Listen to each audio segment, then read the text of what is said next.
Salve, salve, comunidade! Começando agora mais um episódio do nosso querido podcast Sementes da Escuta. Um episódio muito especial, nosso 13º e último episódio da primeira temporada. Bom, vocês sabem que o nosso podcast é uma jornada de cultivos e compartilhamento sobre o escutar. E hoje com o tema Escuta com Palhaço. Não esperava por essa, né? Bom, eu sou Felipe Petenucci. E eu sou o Vinícius Barros. E já de antemão aqui dizendo quem é, afinal, esse palhaço que está aqui com a gente. É uma grande personalidade aqui do nosso país. Uma honra recebê-lo, né? O Cláudio Tebas, que é educador, pós-graduado em Pedagogia da Cooperação, escritor, palhaço, palestrante e publicitário. Ele é especialista em questões essenciais do relacionamento, como construção da sensação de pertencimento, da confiança e da escuta. O Tebas também é idealizador de diversos outros projetos que tematizam a brincadeira, a ludicidade e a escuta. Como escritor, destacamos o seu livro O Palhaço e o Psicanalista, escrito em conjunto com o psicanalista Christian Dunker. Gente, vamos para essa escuta, vai ser sensacional. É muito honroso para a gente receber o Tebas. Bora escutar?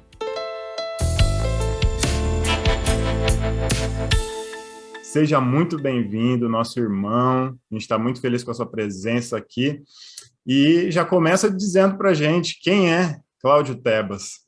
Caramba, vocês têm quanto tempo para análise, fazer estudo de psicologia? Vocês sabem que essa é uma resposta que vou precisar de muito tempo para tentar elaborar. Manda ver. Manda ver. Então. Prazerzão estar aqui com vocês. Adorei o convite. Achei incrível o nome que vocês deram para o podcast. Achei muito significativo e temos muito contato com o meu livro, né, com o Christian, que a gente fala que o último H da escuta é quando ela é transmitida, e acho que a semente é uma forma de transmitir para a terra, né? Quem é o Cláudio Tebas? Eu sou o pai da Luísa, do Rafael, padrasto da Sofia, da Bianca, marido da Cris, tenho 7 cachorros, e corintiano roxo. Tamo junto. Tamo junto. E já estou me convidando para tomar um chopp no Pinguim, que já tomei muito chopp no Pinguim, mas faz tempo que eu não tomo. Bom demais. Olha, aqui é dividido, sabe? Aqui tem um palmeirense, que sou eu, e tem um corintiano, que é o Felipe. Puta, que nem eu e Christian. É o Christian Duque, ele é palmeirense roxo. Então, ele é palmeirense de sofrer. Grande Christian Dunker, fica aqui nossa menção. Nossa. A essa inspiração também para a gente. Nosso abraço. E para continuar essa conversa, uma pergunta também muito significativa, que é o subtítulo do livro, Palhaço e Psicanalista.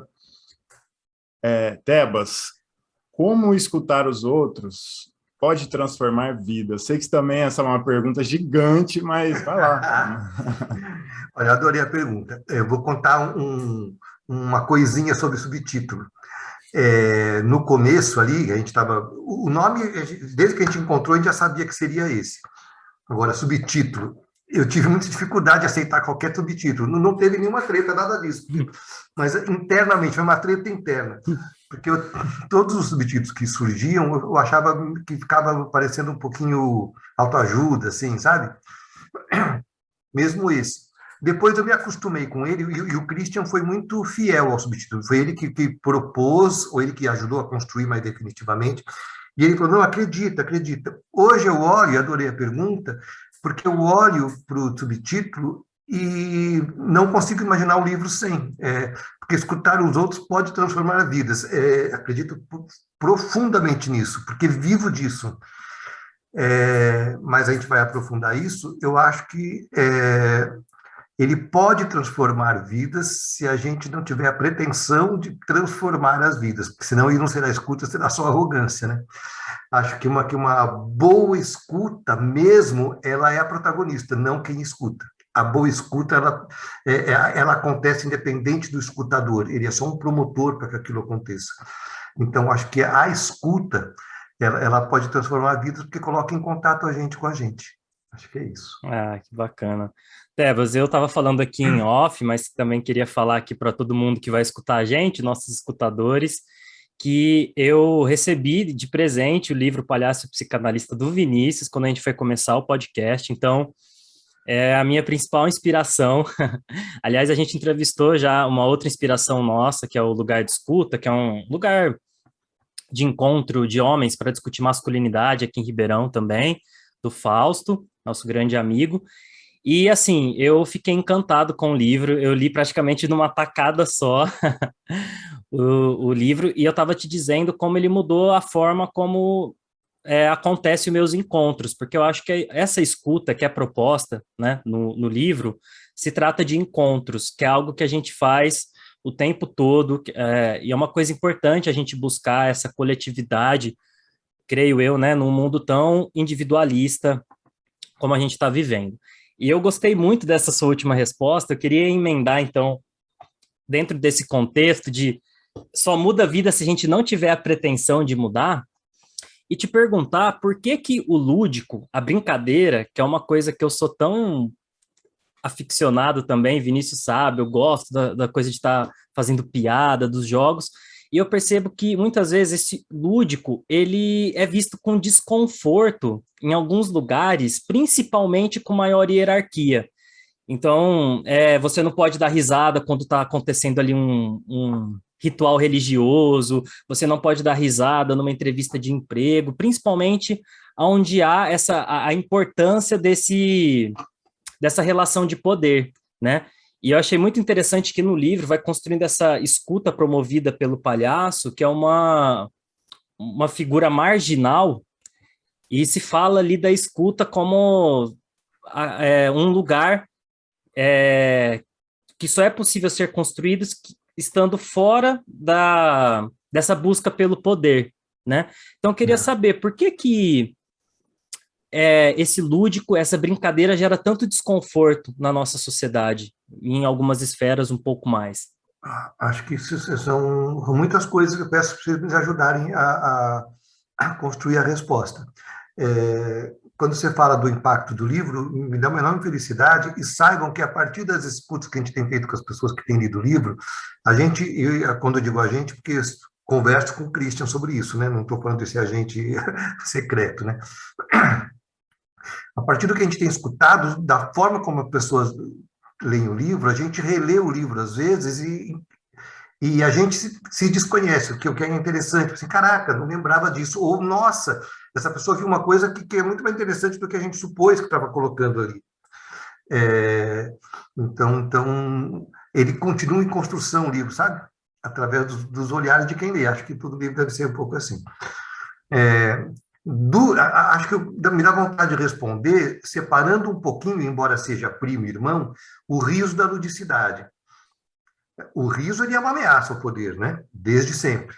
Então vamos, né? Porque o riso vai entrar onde bomba atômica não entra, o riso vai lá e abre a cortininha e revela. Então acho que isso tem uma coisa. Mas a ludicidade, ela não precisa vir acompanhada exatamente do riso. Por exemplo, vamos lembrar aqui, vocês são bem mais novos que eu, vocês brincavam há pouco tempo atrás, quando eram crianças ainda. Criança está brincando muito e não necessariamente está rindo. É um outro riso, é um riso do corpo. Brincando de polícia e ladrão. Quando você é polícia, você quer pegar o ladrão. Quando você é ladrão, você quer fugir da polícia, mas você não está rindo. É um outro riso, é uma outra qualidade de riso que eu acho que é o riso da integridade com a vida. Assim. Você não está rindo, mas você está inteiro, né? Então, acho que ele acaba, nos círculos de poder, sendo um pouco ameaçador, porque tudo que é muito inteiro, muito consciente, pode questionar o poder que está vigente. Então, a ludicidade, ela é muito séria. Ela é muito séria. É um paradigma que tem que ser quebrado. Brincar é levar a sério. Se tem uma coisa que a gente leva a sério, é brincar. Quem aqui já não ficou louco num jogo de futebol que não vale nada, né? Mas você fica louco, ou tá jogando Dixit, qualquer jogo, e você a gente não leva a sério. Criança, quando está brincando, você interrompe a brincadeira, ela não fala, ok, está na hora de fazer uma coisa séria, como me alimentar. Ela fala, não, pelo amor de Deus, agora estou brincando, é sério. Então, é preciso associar a seriedade do riso à ameaça que ele confere ao poder. Então, ao riso e à ludicidade. Porque também a ludicidade, ela tem esse componente indissociável dela, por mais que seja inconsciente, aí vocês são os psis, podem ajudar o palhaço a pensar, mas a ludicidade da ludicidade recriar o mundo. É da ludicidade. Naquele momento você vive outro mundo. Você não está fingindo uma realidade, você está vivendo a realidade. Brincar não é fingir, brincar é ser. Então, quando você vive a possibilidade de ver de outro jeito, pode ser muito ameaçador. Mesmo que o poder não saiba disso, inconscientemente ele sabe que, opa, isso representa algum perigo aqui dentro. Se for um poder, pelo poder. Agora, se for um poder de autoridade, assim, aí é outra coisa. A autoridade, ela comporta o riso, né? Ô, Tebas, o que veio primeiro na sua vida? A brincadeira ou a escuta? Ou é a mesma coisa? A brincadeira. Engraçado, adorei a pergunta, porque ontem, eu falei, não sei com quem que eu estava conversando, que eu falei, hoje eu não consigo mais separar a escuta do brincar. Uhum. Porque, para mim, escutar é lúdico. Pode ser sentado aqui, o cara lá no seu divã, é lúdico. É lúdico porque ele é uma atividade que não precisa dar certo, que é típico da ludicidade. Eu vivo falando isso, né? Você não vê criança fazendo reunião de feedback para falar do pega-pega. Não deu certo, faz de novo, né, meu? Então, a escuta, ela tem isso. Ela tem uma estrutura lúdica, ainda que você não perceba que está brincando. Ela não tem que dar certo, ela comporta o risco. Então, hoje eu não consigo separar. Não consigo separar mesmo. Eu acho muito interessante essa construção que você traz da ludicidade como algo sério.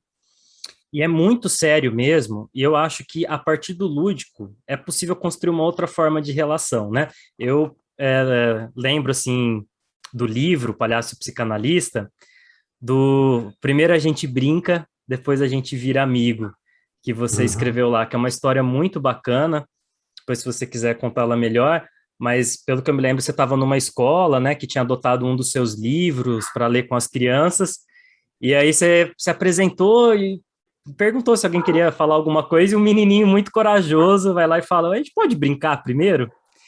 E aí que eu acho que entra a questão da sagacidade, da criatividade, da inteligência dessa escuta lúdica, que você deu uma resposta, né? Mas por quê? A gente pode brincar primeiro, mas por quê? E ele fala, primeiro a gente brinca, depois a gente vira amigo. E eu queria te perguntar, como que a escuta lúdica, ela pode promover uma outra forma de encontro, uma ponte entre as pessoas? Não sei se existe um brincar sozinho, mas como que se dá esse brincar na escuta com o outro? Como que entraria a ludicidade aí? Eu gosto bem de exemplo bem concreto, assim.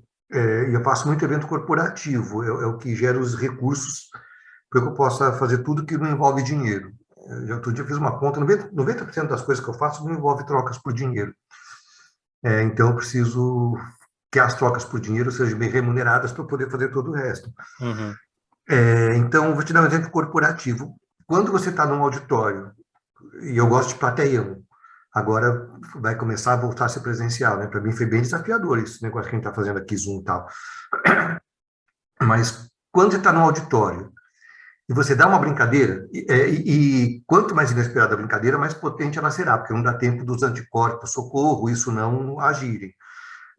Brincadeira simples, vira para o lado e fala, não acredito, e dá um abraço, só isso. Nesse momento mágico, o acionista da empresa está abraçando o cara que foi recém-contratado, gritando, não acredito, com carinha de susto. Nesse momento mágico, o acionista da empresa e o funcionário mais soldado raso da empresa, que acabou de entrar na empresa, eles são só duas pessoas. E cria... vamos lembrar aqui, assim, as primeiras vezes que a gente chega na classe, falando eu, como sou tímido, A primeira brincadeirinha que você faz com alguém é o seu primeiro amigo, a primeira conversa, é o cara que usa a camisa do Kiss que nem você, né? Nesse momento em que o acionista da empresa brincou com o porteiro, que seja, falando em hierarquias, assim, coisa bem, essa coisa como chama? Estratificada, é, o cérebro memoriza o que emociona a gente. Quando esses dois caras brincaram, para sempre, eles vão olhar assim, aquele cara que a gente brincou, não acredito, hein? Pronto, cria outra coisa, porque daquele momento em diante eles vão se lembrar que eles são duas pessoas. É muito potente. Teba, você estava falando de mundo corporativo, né, os seus trabalhos aí, que envolvem trocas também. Eu imagino que, né, com esses livros, com todos esses trabalhos, seu Instagram está lá bombando, acabei de ver que está com 10 mil seguidores, né, muito Não legal. acredito, eu sou horrível de redes e tal. Pois é, acho que é um sinal aí de que as pessoas estão procurando, né, aquilo que você está trazendo. E eu queria te perguntar, porque a gente tem pautado muito essa questão, como o Dan, que também é uma referência nessa discussão do neoliberalismo, dessa sociedade que produz sofrimento a partir do trabalho, né? O trabalho se tornou algo ostensivo para muitas pessoas, e as redes sociais, né? Então, como que você consegue trabalhar bastante? Eu vejo que você está aí atuando e tal, rodando, viajando, sem se cansar, sem tornar aquilo que devia ser divertido, uma escuta prazerosa, uma brincadeira, em algo puramente de obrigação, de compromissos que desgastam e tornam a coisa repetitiva? É uma puta pergunta, porque o grande desafio é você não repetir nunca, mesmo que seja a mesma coisa sempre. Esse é o grande desafio. Mas anterior, para mim, o grande desafio é eu não me sentir a serviço daquilo que eu combato. O que eu quero dizer com isso? Já há alguns anos, e no livro novo eu falo disso, no Ser Bom Vai Ser Bonzinho, que eu não me permito fazer trabalho corporativo se eu achar que estou sendo usado para anestesiar as pessoas. Então, já faz algum tempo que mesmo quando eu vou de palhaço, nariz vermelho, roupa de palhaço, depois a gente conversa. Porque muitas vezes, e aí o ônus pesado, eu me senti entrando para fazer uma apresentação de palhaço numa convenção em que as pessoas não estão bem, em que as pessoas estão sendo massacradas e coloco o palhaço no final para disfarçar. Então, o meu trabalho, mesmo em empresa, não é para anestesiar. Eu tenho o desejo mesmo de poder estar despertando as pessoas, acordando as pessoas. E isso, então, e aí tentando chegar na tua resposta, isso me mobiliza, porque o meu ser palhaço no mundo é muito apoiado nisso, em poder realmente transformar as relações. Então, se eu tiver apoiado nisso, estou indo nesse trabalho fortemente imbuído do desejo de que as pessoas possam pensar sobre suas vidas, aí isso me tranquiliza. E aí vai a diferença e que eu percebi fazendo, entre entreter e divertir. O meu trabalho não é entretenimento. Entreter é distrair. Divertir é despertar. Então, eu acho que o meu trabalho é para despertar. E nesse sentido, Tebas, como que a escuta ela pode ser algo que questiona? Porque eu vejo que vocês trabalharam no livro a desconstrução dessa ideia de que a escuta é o lugar do subalterno, e que é uma coisa ainda muito presente, né? A gente tem uma relação de poder em toda relação, e normalmente aquele que fala é aquele que é visto como aquele que exerce o poder, e é muito comum em algumas relações, você falou do mundo corporativo, eu tenho experiências assim também no mundo do trabalho, de que o dono, o chefe, aquele que ocupa o cargo mais alto é o que fala e ponto final. Só ele fala, ele não dá margem para o outro falar, ele interrompe, né?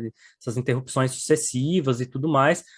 Como que a gente pode fazer para transformar essa escuta em um aparato de resistência a esses valores que esse neoliberalismo traz, que é desse tempo frenético, do imediatismo, essa coisa de assumir as rédeas, tomar o controle das coisas, do produtivismo? Como que a escuta pode ser um marco de resistência, uma contraposição? Queria que o Christian me ajudasse aqui. Alô, Cris? Você vê que na minha sanfona tem. Vou mostrar aqui, para quem não estiver vendo, saiba que estou mostrando uma sanfona e que eu tenho uma mão ali. Está vendo aquela mão? Então, Verdade. quando eu não sei, é o Christian escondido ali atrás. Falo, Christian, responde essa aí para mim. A gente está muito psi, pouco palhaço, né? Eu acho que a forma da escuta se colocar como é, sair desse lugar da subserviência, né? Pá, pá, pá, fiquem quietos, né? O professor que bate na lousa. Ela se associar a uma reverberação e fortalecimento da autoridade, não do poder. Cada vez mais as estruturas estão mexendo, né? As placas tectônicas ali estão abalando o poder, não é à toa que está acontecendo no Brasil que está, porque os bichos escrotos, como diz a música, saíram dos esgotos mesmo, porque as formas de relação, elas inevitavelmente vão ter que mudar, para a sobrevivência do capitalismo, inclusive.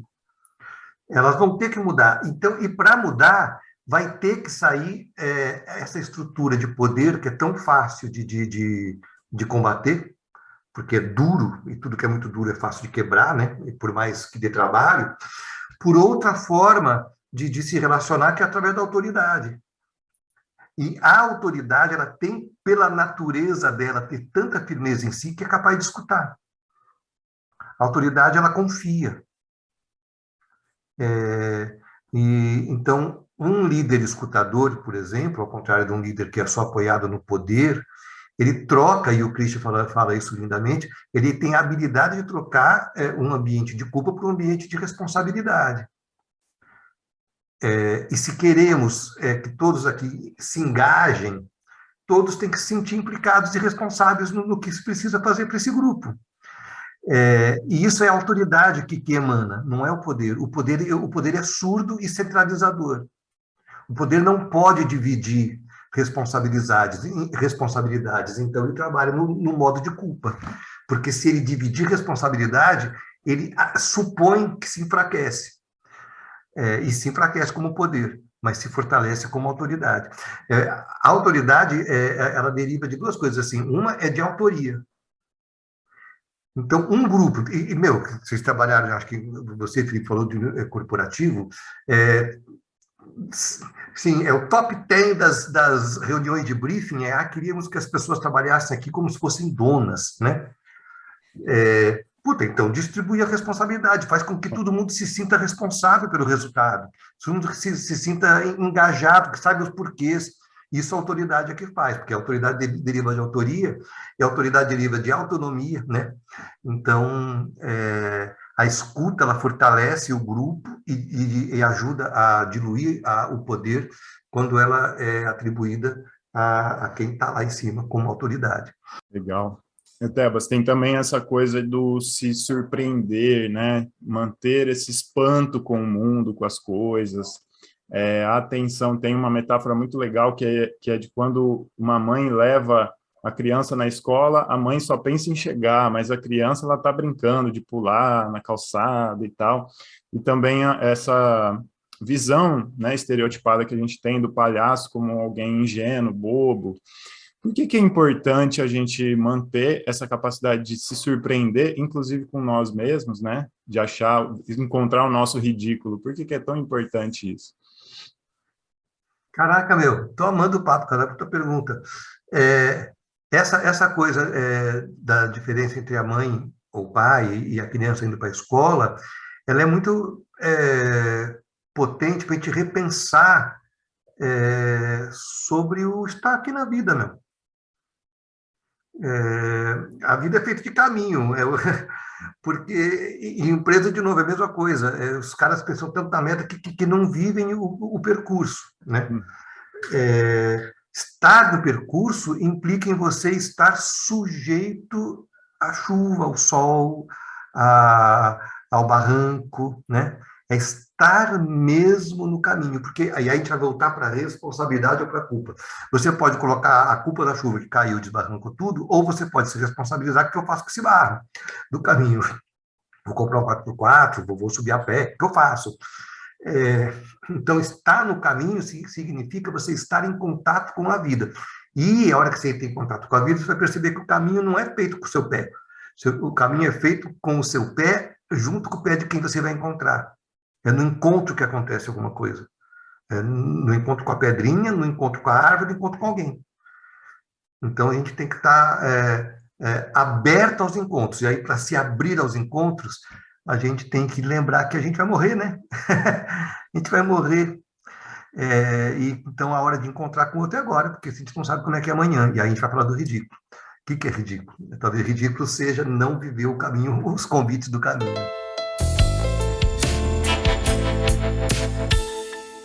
Achei essa muito legal. Lembrei no livro também a pergunta que você faz, né, alguns dos seus trabalhos, do por que que o sapato do palhaço é maior do que o pé dele. E é uma pergunta muito interessante. Eu também achei... O livro trabalha com muitas metáforas, né? Porque não é dele o sapato, você fala, mas é uma pergunta muito inusitada. O brincar sobre pensar essa resposta é muito rico. E essa ideia de que nós rimos do palhaço, daquilo que nós enxergamos em nós, né? Do nosso ridículo. Acho que a gente vive num mundo realmente muito moralista, né? E uma das morais é a da perfeição, do não errar. E aí eu lembro que no livro vai construindo essa ideia de que o palhaço é o antimoralista por natureza, né? Que eu achei muito legal. E falando um pouco mais do livro e de metáforas, uma coisa que eu também me chamou muita atenção, imagino ser muito rico, e realmente acho que a cada leitura, a cada novo olhar para o livro, né, se constrói novos entendimentos, mas eu queria que você comentasse, de uma forma bem tranquila mesmo, sobre os 4 Hs da escuta. A escuta como hospitalidade, como hospital, como hospício, e você já tinha comentado essa questão do hospedeiro, né? Então, o que são esses 4 Hs da escuta?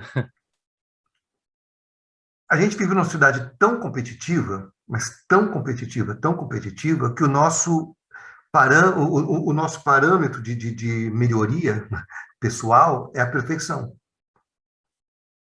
Só que a perfeição não é conexão entre mim e mim mesmo, eu e eu mesmo, mim e nós outros.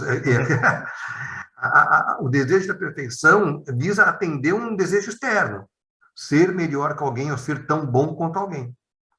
Porque eu estou numa sociedade hipercompetitiva. E o palhaço reflete isso. A questão é a gente ser tão perfeito quanto alguém que fora, ou a questão seria a gente ser melhor quanto pudéssemos, para nós mesmos. Porque a hora que a gente fica melhor para a gente mesmo, a gente é capaz de ser melhor para o mundo. Não tem sentido você se tornar melhor psicólogo, como vocês estão estudando, ou eu melhor palhaço, para ficar aqui trancado, quero ser melhor palhaço para os outros. E esse sentido de espelhar e de poder reverberar para o mundo é que a gente constrói um pensamento sobre como a gente é afetado pelo mundo, e aí a gente vai chegar nos 4 Hs. Uhum. Para eu me perceber e melhorar, evoluir, eu tenho que estar na escuta mesmo de mim mesmo. Então, a primeira escuta a hospitalidade de si, porque não dá para você realmente escutar o outro se a gente não escutar a si mesmo. Eu gosto desse exemplo, quem estiver só escutando no podcast e não estiver vendo imagem, vai trabalhando a frustração, que eu vou fazer o gesto aqui. Ótimo. Muito boa. Mas é assim, quando você junta um cabo aqui, ó, de força, puf, mas esse cabo não está conectado aqui, e aqui, para quem não está vendo, é o coração aqui da gente, quando você se conecta com o outro, você está conectado em você, você conecta com o outro a sua desconexão de você com você mesmo.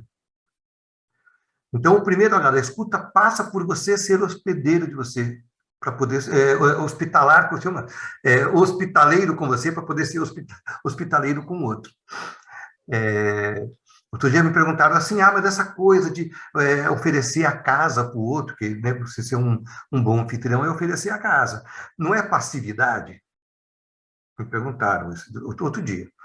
Eu falei assim, não é passividade, porque você está oferecendo a sua casa para a pessoa ficar algumas horas, você não está dando a escritura da casa. naquele tempo em que você anfitria o outro, você não está dando a escritura da casa, mas está suspendendo a escritura da verdade, está suspendendo a escritura da certeza, a escritura da razão. Naquele tempo, essas escrituras não valem nada. Naquele tempo, o que vale é estar com o outro, né? Então, é a hospitalidade. O segundo é o hospital, que é quando você acolhe o outro, você cuida do outro, porque você vai entrar em contato. E o outro, os outros da gente mesmo, né? O Christian estaria aqui falando de todos os outros da gente mesmo. Né, Cris? Daqui, atrás da minha sanfona.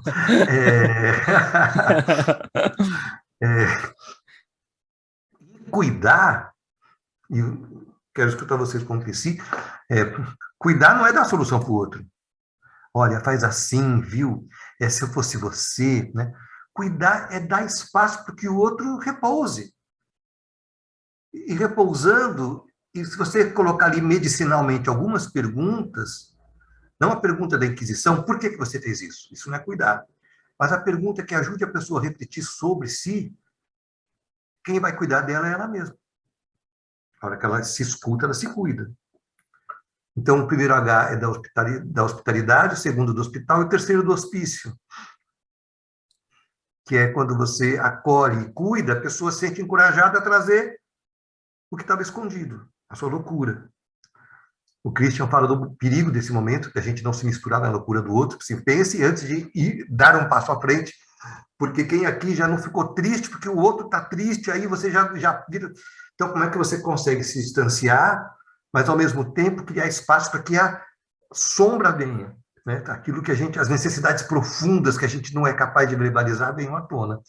Então, hospitalidade, hospital, hospício e o último hospedeiro, que é o que a gente está fazendo um pouco aqui, né? Esses espaços que vocês estão criando, de semente da escuta, é um espaço de transmissão da escuta como experiência. E cada pessoa que você escutar vai ser uma experiência diferente, né? Então, vocês criaram um ambiente que tudo isso que eu acabei de falar, me parece que acontece, né? Estou me sentindo muito bem hospedado aqui, muito bem cuidado. Espero trazer a nossa loucura mais íntima e que a gente, que coisa maravilhosa. A gente que já é do bando de loucos, né, Tebas? Vai lá, Tebas. Não, vou aproveitar então. Fala pra gente o que é essa loucura louca, né, que tanto se fala, que você provocou agora a gente. O que é ser um louco mesmo? Olha, quando me perguntam isso, eu dou uma resposta meio simples. Eu acho que no mundo, meu, que exige tanto que você performe, né? No mundo que vai te cobrar pelo que você tem, eu acho uma puta loucura a gente se ousar ser o máximo quem a gente é. Então, acho que é essa loucura sábia que Christian traz, eu ajudaria a construir pensando na loucura louca, que é essa loucura consciente da sua própria loucura, mas não saciada com ela, sabendo que ela é só uma parte de um todo maior, né? Então, ousar viver uma vida muito íntegra, acho uma puta loucura. Tão íntegra quanto você possa. Achei muito, muito interessante toda essa explicação dos 4Hs. Fiquei pensando que na hospitalidade também a gente se prepara para receber o outro, né? E você, para receber o outro, você faz o convite, uma total construção em conjunto mesmo, não é um lugar de passividade. Exato. Vou fazer uma coisinha aqui, porque me veio 500 coisinhas apitando. É baita desafio, porque isso que você trouxe, todos os 4Hs, mas a hospitalidade como porta de entrada, ela é sempre um movimento de muita colaboração. Fazendo uma pausa de novo, considerando que colaborar não é ser fofinho, falar palavras doces, as pessoas sempre confundem isso. Às vezes a sua maior colaboração é desestruturar um pouco a pessoa. O Christian traz isso com bastante qualidade, assim, como sempre, né? Mas acho que essa colaboração inicial, essa porta de entrada inicial, ela pressupõe uma corresponsabilidade ali. Como que a gente está junto. E o que apitou na minha cabeça foi tantas vezes, e levanta a mão aqui quem não, quem estiver escutando de você, Vinícius, Felipe, e você vai receber uma pessoa na sua casa, e aí quando você vê, você está muito preocupado se você está sendo um bom anfitrião. quando você está muito preocupado em ser um bom anfitrião, é porque você já não está sendo um bom anfitrião, você está pensando que você é um no outro. Sim. Né? Um bom anfitrião pergunta, pô, o que, que você precisa? Como é que você está? Implica o outro. Para usar um termo que vocês usam bastante. E confia, né? Porque muitas vezes quando alguém te pergunta, você fala, não, eu tô bem, tô tranquilo. A pessoa, não, mas você tem certeza? Não, se a pessoa falou que tá bem... coloca mais comida. Não, mas eu não queria, não pode fígado. Não, e toma mais água. Não. Eu ia na casa de um amigo meu que eu sabia que ia sofrer. Eu não ia adiantar falar que não estava com fome, eu ia ter que comer. Então eu ia para lá sempre sabendo que a mãe do menino ia colocar comida mesmo que eu não implorasse que não. É, muito bom. E essa parte do hospital, ela também tem um quê a mais para a gente que está fazendo psicologia, a gente escuta muito sobre essa área da saúde, e aí eu acho que entra uma coisa importante, uma coisa muito bonita que vocês trazem no livro, você está trazendo aqui na fala, né? Que é se escutar, e principalmente esse movimento de fazer com que o outro se escute, uma escuta que está mais interessada em promover um lugar de autonomia do que de promover respostas, né? Do que dar respostas prontas. E eu queria, nesse sentido, trazer uma perspectiva para um olhar um pouco mais político, um pouco mais amplo do que a gente está conversando, e queria te perguntar como que a gente pode transformar a escuta lúdica em política pública, principalmente pensando nesse contexto de que muitas políticas públicas, muitas vezes até bem intencionadas, ou algumas ações até dentro de movimentos sociais, e eu sei que você tem muita experiência com isso, a sua atuação também em lugares de grande vulnerabilidade social, eu percebo que muitas vezes já vem com um projeto pronto. Então a gente vai aqui fazer nessa comunidade isso, a gente vai construir aquilo, tal. De novo, nesse lugar de, peraí, vamos primeiro escutar, vamos primeiro brincar. Como que a gente pode primeiro brincar para depois ser amigo, né? Como que a gente transforma essa escuta em política pública? Amei a pergunta. Acho que o passo 1 é esse. Porque escutar. Como é que transforma? A gente está fazendo um trabalho grande, digo a gente, eu, Christian Dunker, Helena Lima, que é parceira do Christian, também psicanalista, Pedro Limeira e Beto Martins. Então, fazendo um trabalho grande com uma empresa automotiva, muito grande. Um trabalho pioneiro, assim, a gente está apaixonado por ele.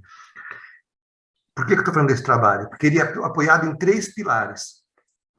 E é um trabalho privado, mas que pode ser levado como conceito para a política pública. Qual é o pilar? Assim, falando de saúde mental, tá? Através da escuta. Entre o sofrimento e o sintoma, existe o cuidado. O cuidado ele pode ser praticado por qualquer pessoa, não por um especialista. Padres escutam, balconistas de padaria escuta. E o cuidado da escuta. Quem aqui, levanta a mão, quem está escutando a gente, que não teve o dia um pouco transformado por alguém que lhes escutou. Então, entre o sofrimento, que é comum a todos nós, o sintoma que alguém manifesta, é a escuta. O cuidado da escuta. Primeiro pilar, para a política pública, estou falando. Segundo pilar, o cuidado isolado, ele gera quase efeito nenhum. Em rede, ele pode ser transformador das relações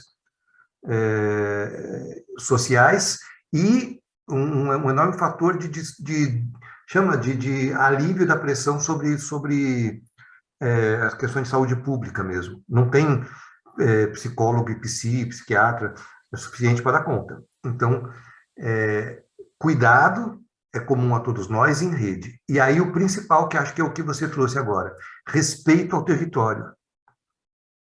Não dá para chegar com uma coisa pronta. Olha, gente, nosso pacote de saúde mental para Ribeirão Preto, coloca aqui, vai funcionar assim. Mas você não conhece Ribeirão Preto, não sabe onde é que é, você não sabe nem onde é o Teatro Dom Pedro, você não sabe onde fica o Pinguim, não sabe onde mora o Felipe, você não sabe nada. Mas você chega com o pacote pronto. Sim. Isso é colonizar. A gente estava falando disso agora há pouco. Então, uma política pública de sucesso, acredito profundamente nisso, é aquela que, antes de começar, escuta profundamente o território onde está, cria um comitê de cocriação do que é necessário para ser feito ali, através de escutas públicas, e, através desse comitê, cria as ações a partir dos recursos que existem dentro da própria comunidade. Então, é território, cuidado e rede. Legal, Telo. Você está falando de democracia, né? Porque Tô. sem democracia, sem democracia não tem escuta, né? Democracia é escuta. Mas muito legal. Eu queria, assim, eu estava pensando numa aqui, você tem aí escutado pessoas, brincado com pessoas por vários lugares, pela rede. E quem que te escuta, Tebas? E conta uma escuta sua aí, transformadora, se você lembrar. Quem que me escuta ou quem que eu tenho escutado? Quem te eu sei que você tem escutado muita gente por aí. Queria saber quem que te escuta. Para onde você se hospeda quando você precisa Delícia, escutar. meu. Eu tenho a sorte de ter uma rede de cuidadores assim na minha volta, sabe? Uhum. Hoje, dia 4, né? Hoje é dia 4. 4 de Estamos novembro. gravando, né? Isso. Hoje faz 7 meses e 28 dias que perdi minha mãe, no meio de uma pandemia. Sinto muito. E fui muito cuidado, meu. Muito cuidado, e tenho sido muito cuidado. Tenho sido cuidado pela minha família, as pessoas mais próximas. Tenho sido cuidado pelo Christian nas conversas incríveis que temos. Tenho sido cuidado... Vou chegar numa pessoa. Tenho sido cuidado por um cara incrível. Estou escrevendo a história da partida da minha mãe. O livro sai em abril. Eu estou escrevendo em parceria com um cara incrível. Convidem, porque ele é uma preciosidade. Chama Alexandre Coimbra Amaral.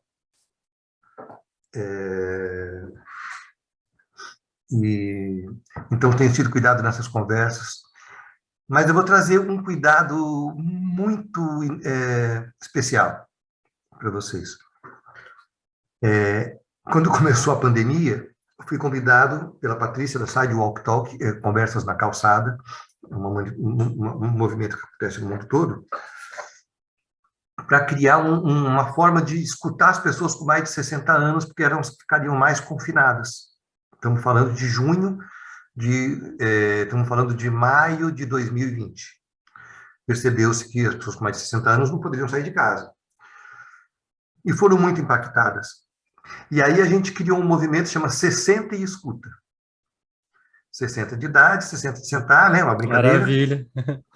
E aí eu vou chegar nessa pessoa. Quem está me escutando? Todas essas pessoas me escutam muito. Minha mulher, muito. Meus filhos, muito. Mas essa pessoa é uma pessoa que eu quis trazer para falar da importância de, às vezes, uma pessoa que você nem conhece.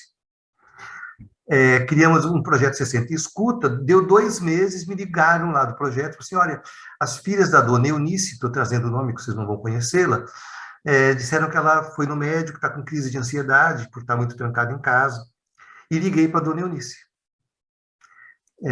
Nunca a vi assim, pessoalmente. E desde então, a gente conversa muito, eu e a dona Eunice. No início, eu que ofereci uma escuta de mais cuidado, como a gente falou agora, como é que você está? Mas aí a minha mãe adoece no meio do caminho. Eu falo para a Eunice, eu acho que eu não vou poder continuar com a mesma intensidade de conversa, porque eu estou cuidando da minha mãe. E o que acontece?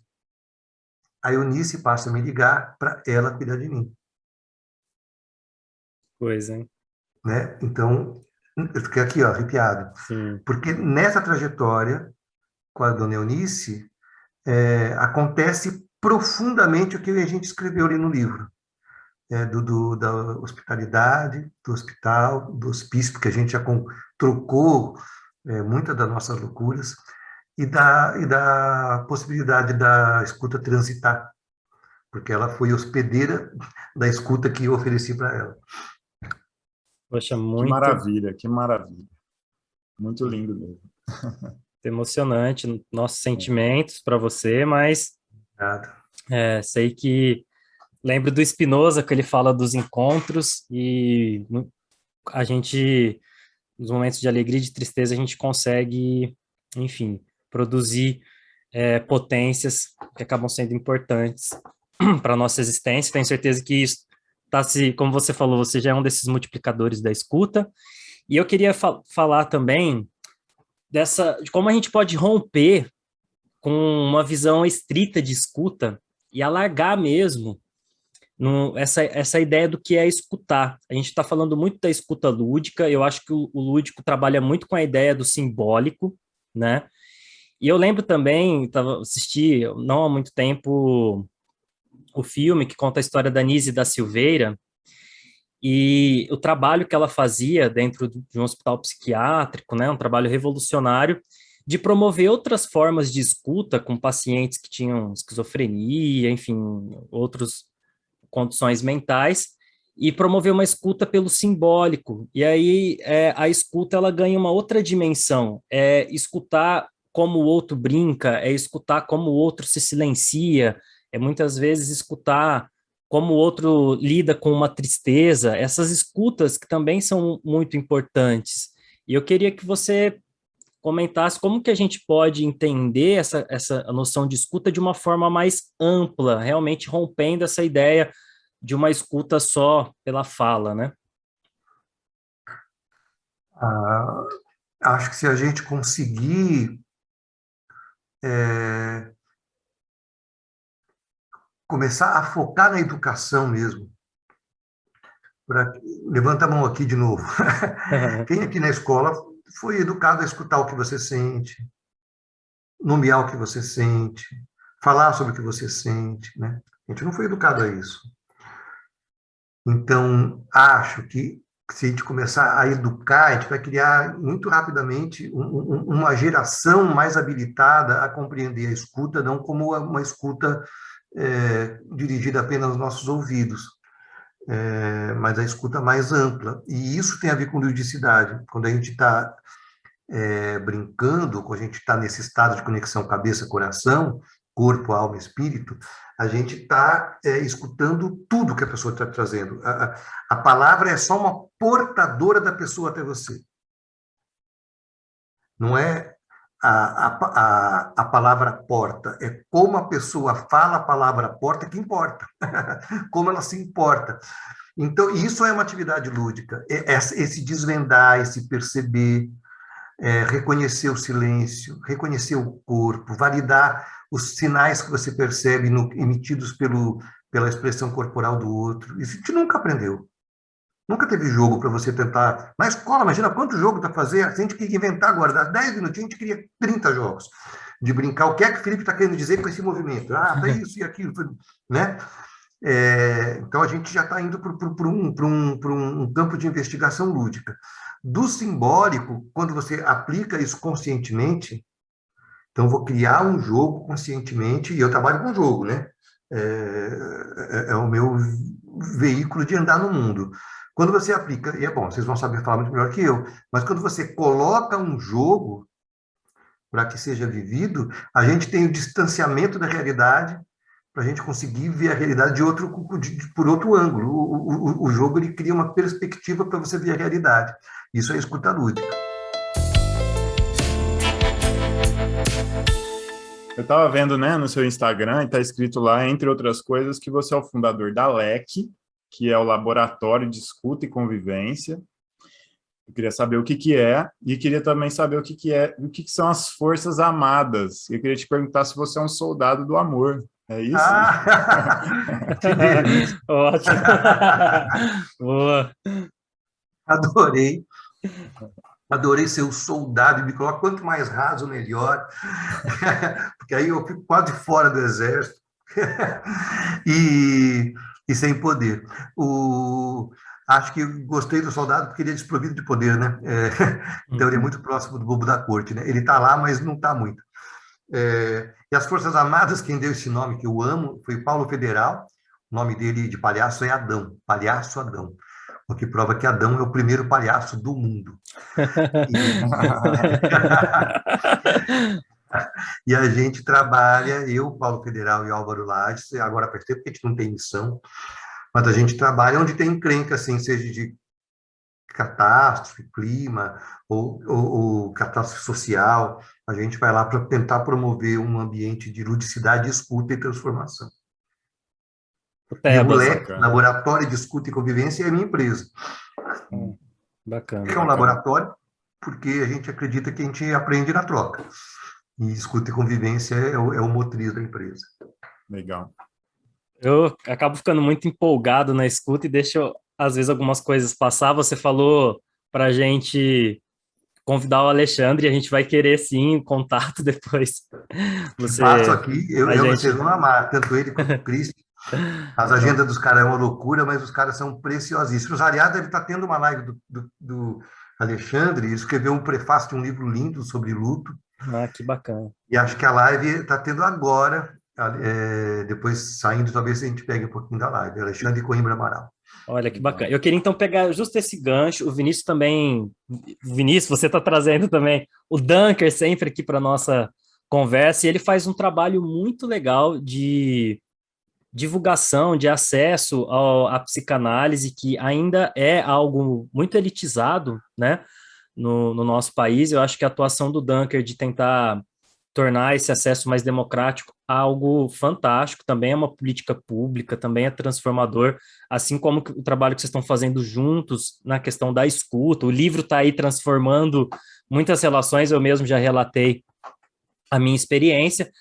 E junto com isso, você também em algum momento disse de uma certa dificuldade de lidar com isso que a pandemia intensificou, que são essas relações mediadas por esses aparatos virtuais tecnológicos, né?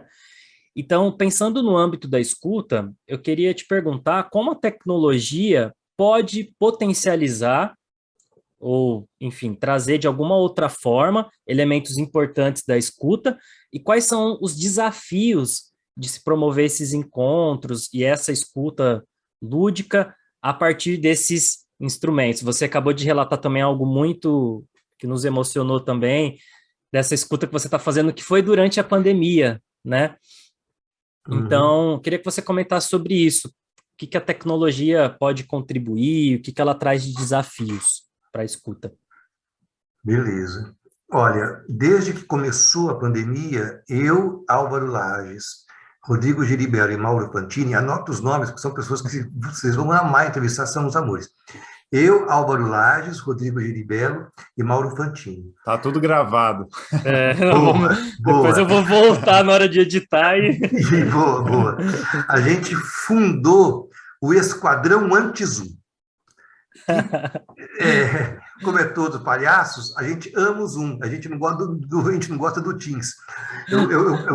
Eu brinco dizer que o Teams é para, sabe aquelas trilhas sonoras de filmes de terror? Teams, Teams, Teams, Teams. Quem aqui já não sofreu numa reunião do Teams, você não consegue entrar porque cai.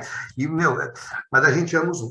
E a gente se encontra, assim, sempre, desde que começou a pandemia, toda sexta-feira, das 18 às 19, para investigar formas de construir ambientes de afeto, ludicidade e encontro através das plataformas. Aprendemos um monte uns com os outros. E já criamos alguns produtos, o Que Esquadrão coisa legal. Anti-Zoom. Entre eles, a gente vai estar no Congresso Brasileiro de Cultura, chama de Práticas Colaborativas, com uma coisa que a gente criou que chama o Circo dos Soleigos. Muito bom. Excelente. Ai, meu O que é Deus. o Circo dos Soleigos? São os 4 leigos, deixamos especialistas, os 4 não tem porra nenhuma. E aí a gente vai perguntando o que acontece, e aí escuta, ajuda o próprio especialista a descobrir coisas que ele não sabia, ou ajuda o especialista a explicar de um jeito mais fácil para quem não entende o assunto. Circo do Soleil. Então, a gente se encontra sempre. Então, hoje eu afirmo, assim, categoricamente, que eu era um puta preconceituoso contra a tecnologia e que me fez perceber, crianças me fizeram perceber, posso contar desse encontro com crianças e também com os quadrantes Zoom, o quanto isso é potente. Olha o quanto que a gente está junto aqui. Eu me sinto perto de vocês. Então, é só fazer uma separação, rede social e tecnologia. Rede social, para mim, a pandemia só acirrou as trincheiras, sobretudo nesse país que a gente vive, em que a gente está recebendo bomba dos fascistas. Então, a gente está aqui se fortalecendo para passar esse período. Mas tecnologia, plataforma digital, WhatsApp, tudo isso é um campo de enorme investigação e muito bom para a escuta. Eu vou trazer alguns aprendizados que eu tive aqui. Bem concreto, eu gosto da coisa bem pão, queijo, fora das grandes filosofias, aqui no chão. Aprendi um monte com o delay. Aprendi um monte com o delay. Porque, nesse momento, o Felipe está num tempo, o Vinícius está no outro e eu estou no outro. Mas todos estamos juntos. Isso acontece no dia a dia. Sim. A gente não... o delay acontece, não é tecnológico, nas encontros presenciais. E aí eu pergunto de novo, levante a mão. A gente tem se habilitado a escutar o tempo do outro? O tempo de compreensão do outro, o tempo de hesitação do outro, o tempo em que o outro coloca uma pausa no meio para ele perceber se essa conversa é confortável para ele ou não. A gente não lida com o delay do outro. Só para explicar o termo, né, que tem gente que não conhece, mas delay é essa às vezes um pouco dessa demora que vem na informação, né, no vídeo da resposta do outro, né? E às vezes Isso. Na internet isso acontece, né? Na televisão, né, quando o repórter fica lá em silêncio esperando chegar a voz. Isso que é divertido, né? É divertido. Fica lá, demais. Eu sempre incluo um pensamento nesse momento sobre, sabe, o cara que está lá, eu fico imaginando o que ele está pensando. Então, o delay é assim, como cada um está com a sua internet e cada um está com o seu sinal, o que o Cláudio está falando agora chega num tempo para o Felipe diferente que chega para o Vinícius. Então, eu aprendi um monte com isso. Sempre começa, sabe como? Quando é bastante gente. Gente, vocês estão me escutando? Não é uma pergunta qualquer. Porque a hora que as pessoas mexem o seu sinalzinho de dedinho aqui, eu vou detectando o nível de delay que tem no todo. Para aquele cara ali de cima chegou rápido, para esse aqui chegou devagar, para aquele ali talvez não chegue porque está muito distraído. Alguns são de delay tecnológico, outros de delay de povoamento interno. Como é que eu faço para uniformizar esse delay? Qual é o ritmo que eu preciso falar para que todos estejam no mesmo ritmo? Aprendi isso com os Wi-Fi, agora, nas tecnologias. Né? Então, dá para aprender um monte sobre escuta com as tecnologias e com as plataformas. Engraçado, né? Porque a partir do delay, eu acho que tem muito a ver com o que a gente estava falando sobre se escutar. Muitas vezes a gente não escuta o próprio delay, né? A gente vive num mundo que a gente é tão impelido a produzir o tempo todo, a estar acelerando, o imediatismo, e aí vem as crises de ansiedade, por justamente não conseguir se escutar o próprio tempo de fazer as coisas, né? Que eu acho que é uma coisa muito importante. E precioso falando... isso. Só agora, pegando isso como aprendizado para mim. A boa escuta de si passa por você dar esse delay para que você saia do modo cumprir função e entrar numa escuta mais sutil. Isso eu aprendi com Felipe Petenuzzi, agora às 20h35, e com Vinícius Barros. Meu Deus! Se eu for falar tudo que eu aprendi com você, meu Deus, vai ser aqui muito tempo também. Muito obrigado pela troca. E falando em tempo, a gente está chegando aí na última pergunta do nosso podcast. Queria te agradecer imensamente por você ter aceitado o nosso convite. O Vinícius teve essa coragem, que eu acho que é uma coragem muito necessária para qualquer escuta, que é de dar esse primeiro sinal, de fazer essa primeira provocação para a gente poder brincar juntos. E você foi muito generoso com a gente, aceitou o convite, e é realmente uma grande inspiração. Você viu? A gente tem o livro aqui, tudo rabiscado, tudo mexido, tudo anotado, verdade, uma loucura verdade. Boa. E o livro é bom assim, né? Porque a gente entra no hospício um do outro pelo livro também. Acredito que é uma forma de escuta. E nessa última pergunta, uma pergunta muito característica do nosso podcast, e esse é o último episódio da nossa primeira temporada, então é assim, uma união de coisas fantásticas, de alegrias que a gente está trazendo. E é uma pergunta muito na lata, uma pergunta que resume a nossa principal investigação aqui do podcast. E eu queria saber os tambores. Muito curioso. E aí, Cláudio Tebas, a gente quer saber, afinal de contas, o que é escuta? Eu me senti com a bujanga, o que é a vida, lembra das provocações? Adorava! Provocações. Eu fui lá, foi desesperador, depois eu conto essa história. O que é escuta?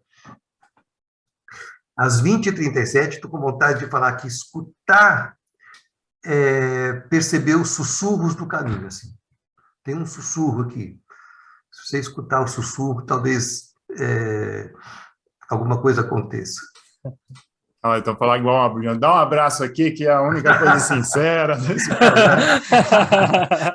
Maravilha. Tebas, obrigado mesmo. E se quiser agora deixar um último recado, falar um pouco dos seus cursos, dos seus livros, e deixar sua despedida para a gente, foi uma honra. Olha, primeiro, obrigado pelo convite, meu. Obrigadíssimo. Eu sou bem ruim de rede social, talvez tenha demorado para responder, porque tem um lugarzinho, tem um spam no Insta, né? Sei lá como é que fica aquela mensagem lá, mas aí achei. Felizão com o convite.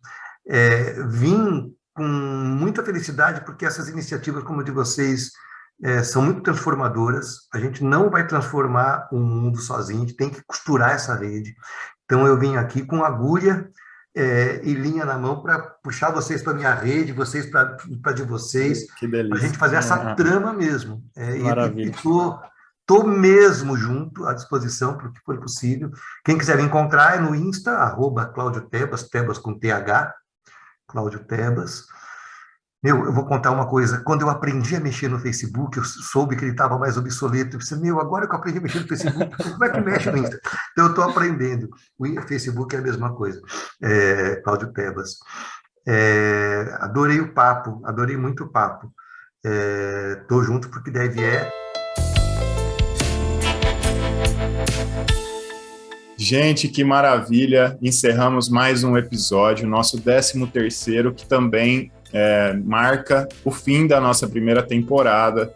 O Sementes da Escuta, essa jornada de cultivos e compartilhamento sobre o escutar, chegou até hoje, e essa escuta com o palhaço, sensacional, incrível para a gente, foi um marco realmente de encerramento da temporada, e também nos trouxe uma sensação muito boa de ter conversado, ter sido recebido aí pelo Cláudio Tebas e por todas as outras pessoas, né, esses convidados, as convidadas que nos agraciaram com tanta generosidade, conhecimento, visão, né, solidariedade, quanta coisa maravilhosa a gente pôde escutar, conhecer e se inteirar nessa temporada, não é mesmo, Felipe?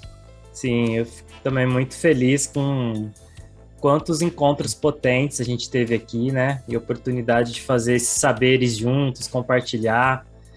Foi uma jornada realmente muito bonita, e também agradeço a todos os convidados, todos trouxeram coisas especiais, coisas potentes, e foi realmente um grande prazer, um grande aprendizado fazer essas jornadas juntos, né? Acho que uma jornada junto é sempre mais potente. E valeu você também, meu irmão, viu? Também te agradeço por estar junto comigo aí, a gente conseguir ter essa parceria nesse projeto também. E foi muito bom poder te escutar também, suas perguntas. Foi muito massa. Com certeza, a nossa parceria é uma grande conquista que a gente realizou, né, por meio da coragem aí de enfrentar esse novo, construir um podcast, e agradecemos a vocês que nos escutam, aos escutadores, às escutadoras dos Sementes da Escuta, que, afinal de contas, nós todos somos as sementes da escuta, né, que estamos semeando essa forma de poder se relacionar com mais escuta, com mais empatia, com mais capacidade de compreensão, né, dos contextos, das pessoas e daquilo que tanto desejamos para as nossas vidas. Bom, para quem quiser saber um pouquinho mais dos Sementes da Escuta, você já sabe, pelo nosso Instagram, a gente divulga os episódios lá. Quem sabe aí no futuro, com um pouquinho mais de tempo para a gente conseguir movimentar mais a rede, mas tudo com muita calma, né? Vamos agora descansar um pouco e elaborar essa segunda temporada. O que será que vem por aí, Felipe? Tenho certeza que muita coisa boa. Realmente, todo mundo que escuta carrega essas sementes. E que vão gerar novos frutos com novas sementes. É muito bonito a gente poder ver nessa jornada esses ciclos. E a gente espera que, né, dentro dessa elaboração, né, como você trouxe, além dos convidados, a gente pensa também em formas de fazer com que as pessoas que estão nos escutando participem mais. Então a gente vai trazer algumas novidades também nesse sentido de fazer com que a gente possa estar mais juntos. Porque realmente o podcast, ele tem esse elemento fundamental, que é pensar em quem vai nos escutar, né? Com esse carinho. Bom, e como vocês também sabem, a idealização e coordenação do podcast é de Felipe Petenucci e Vinícius Barros, a nossa trilha sonora maravilhosa que nos acompanhou também ao longo dessa jornada. Vocês estão escutando aí no fundo, muita gente fala para mim da trilha sonora que ficou bem legal, ficou por conta do Marcos Máximos, então aqui também nossa gratidão a esse grande parceiro do podcast, e a identidade visual também belíssima, que nos contempla muito, ficou por conta da Cami Vince, e fica aqui também nosso agradecimento a ela, que também faz parte, assim como vocês, né? Todos vocês, nossos escutadores, escutadoras, muito obrigado pelo carinho, pela escuta, e fica aqui o convite para nossa segunda temporada. Depois desse breve período de descanso e reflexão, nossas sementes vão descansar e vai vir aí um novo florescer para nós. É isso aí, muito obrigado e até a segunda temporada.